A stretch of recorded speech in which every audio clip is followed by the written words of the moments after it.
한동훈 대표가 이면택 의협회장을 만났군요. 24일 대통령과 만나죠. 과연 어떤 카드를 내밀지도 궁금합니다. 그런가 하면 한동훈 대표가 한 조간신문과 인터뷰를 했는데요.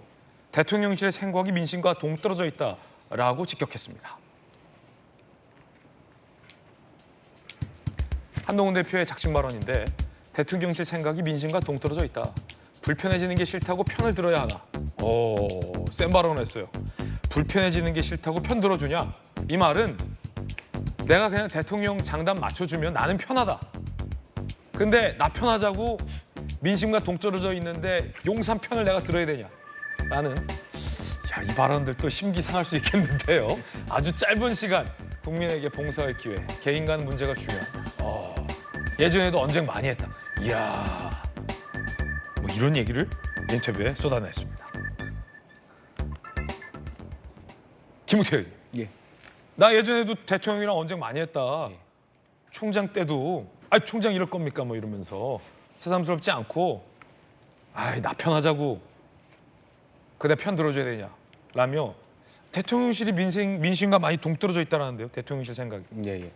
뭐 아마 이게 이제 의료 개혁과 관련해서 말씀하신 것 같은데 물론 사안마다 좀 다르게 보야겠지만 저는 의료 개혁의 목적만큼은 민심하고 동떨어져 있다고 생각하지 않아요. 그러니까 많은 국민들이 의대 정원을 지원하고 의료 개혁을 해야 되고 또 지역 의료를 충원시켜야 된다는 것에 있어서는 대부분 동의하실 것 같아요.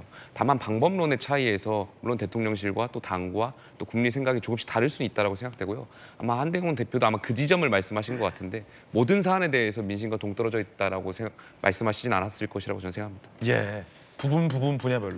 다 한 대표가 방법이 말한 다르다고 거는 생각합니다. 예. 의대 증원 관련돼서 대통령실 생각이 민심과 다르다 이렇게 얘기한 거겠죠? 아무래도 이제 응급실 최근에 대통령께서 말씀하신 발언이라든지 이런 것이 일반 국민들이 체감하는 부분과 좀 괴리감이 있는 것이 아닌가에 대한 말씀하신 거 아닌가 개인적으로 생각합니다. 예, 한동훈 대표가 이면택 의협회장을 만났다고 합니다. 이면택 의협회장을 만났다. 예정 없는 만남을 한 대표가 요청했다. 이면택 의협회장은 타 일정으로 국회를 방문했다. 국회에서 1시간가량 비공개 면담을 가졌다라는 소식이 확인되고 있습니다.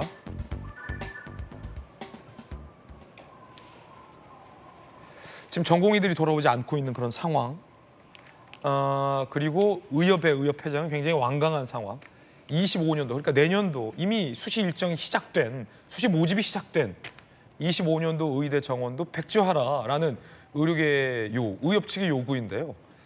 한동훈 대표도 대통령실도 2025년도 이 증원을 흔드는 것은 좀 어렵다. 다만 한동훈 대표는 최근 의제 테이블에 올릴 수는 있다라는 입장인데 이 참 사실 절충점이나 타협점을 찾기가 쉽지는 않은 상황이에요. 아무리 한동훈 대표라고 하지만. 저는 여야 의정 협의체를 출범하기로 합의를 했고 그 협의체를 만들어내는 과정에서 한동훈 대표가 우선적으로 설득해야 될 대상이 용산이었잖아요. 그래서 용산도 처음에는 불편했지만 결국은 한동훈 대표의 문제의식을 받아들여서 그래 좋다. 여야 의정 협의체를 띄워서 논의를 백지화해서 해보자. 모든 것들을 제로 베이스 시작해보자라고 지금 용산도 동의를 한 상태입니다. 저는 그러면서 한동훈 대표는 첫 단계는 잘 설득해서 넘어갔다고 보고요. 야당도 마찬가지였죠. 이재명 대표와 대표 등을 통해서 의료정원 문제에 대해서 열린 자세로 여야 의정 협의체를 만들어서 국민의 위기 상황을 좀 해소해보자라는데 이재명 대표도 흔쾌히 동의를 해서 같이 여야 의정 협의체에 수용을 했고요. 이제 마지막 남은 게 이제 의료계만 들어오면 되는 겁니다. 네. 저는 그래서 한동훈 대표가 의료계 설득을 위해서 지금 이번 추석 연휴기간에도 제가 알기로는 비공개 일정으로 많은 사람을 만났습니다. 최근에 금방 밝혀진 것처럼 이면택 대한의협회장도 지금 만난 걸로 돼 있고 그러다 보니까 아마 제 생각입니다만 박단 전공의 비대위원장이 좀 울컥해가지고 좀 화를 냈던 것 같은데 제가 볼 때는 그런 거 상관없이 의료계 모든 관계자들 만나 설득해서 제발 모든 이야기를 다 할 수 있으니 들어와서 말씀을 하세요라고 지금 성의 있게 저는 절실하게 좀 수용을 하다고 지금 설득하고 있다고 저는 알고 있고요. 저는 많은 분들이 또 그렇게도 이야기합니다. 한동훈 대표 한 게 뭐가 있느냐. 결국 소리만 요란했지 아무것도 없지 않느냐라고 이야기합니다만 그건 국민들이 다 압니다. 그럴 만한 처지밖에 되지 않습니다. 용산 설득하기도 힘들고요. 야당 설득하기 쉽습니까? 의료계는 더 힘들죠. 그러나 이 문제를 국민의 문제, 대한민국의 가장 큰 이슈로 생각하고 가장 절박하게 쉬지 않고 이야기하고 문제 제기하고 노력한 사람이 누굽니까? 그게 한동훈이거든요. 저는 그래서 한동훈 대표가 성과를 못 낼 수도 있습니다만 그 절실함과 절박함과 진정성은 국민들이 보고 있기 때문에 저는 마지막까지 포기하지 말고 이제 의료계 설득만 남았기 때문에 의료계들을 정말 꾸준히 만나서 의료계들 분들을 들어와서 2025년 정원조차도 의제에 놓고 한번 논의를 시작하면 좋다라는 게 한동훈 대표 입장입니다.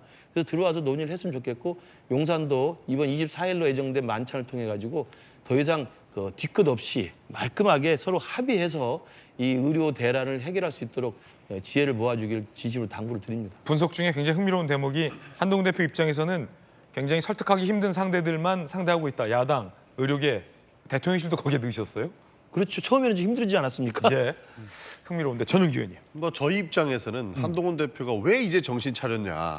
정신 이런 차린 얘기를 걸로 보인다 일단은. 이제는 그래도 정신 차린 걸로 보인다라는 그렇군요. 거죠. 사실 추석 민심을 확인하고 돌아온 한동훈 대표를 오히려 칭찬하고 싶은 부분이 추석이 4월 전이었으면 더 좋았을 뻔했다 이런 생각도 듭니다. 왜냐하면 여야 의정협의체가 한동훈 대표가 주장한 것처럼 이렇게 비화되고 있는데 4월 총선 전부터 이재명 대표가 지속적으로 여야 의정 만들어야 된다 그리고 의정 갈등 풀어야 된다라고 주장을 해왔거든요. 그때는 왜 정신 안 차리고 있다가 이제 와서 답도 없는데 이 해답을 찾으려고 하느냐 하는 의심을 안 할 수가 없는 겁니다.